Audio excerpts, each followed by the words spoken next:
this video, I'm going to show you on how you can check or see the pending deposit on Varo. So to see your mobile check deposit status, including when your funds will be available, you just have to click or tap on the Varo bank account and find the pending section. Now, according to the Varo's funds availability, notice and mobile check deposit terms, a longer hold may be placed and a review of funds may apply in certain circumstances.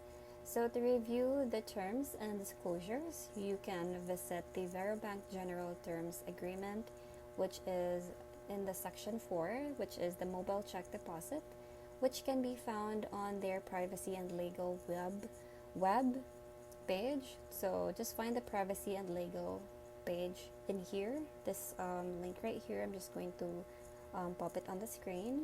So that's pretty much it. I hope you find this video helpful. Thank you for watching, and I'll see you in my next one.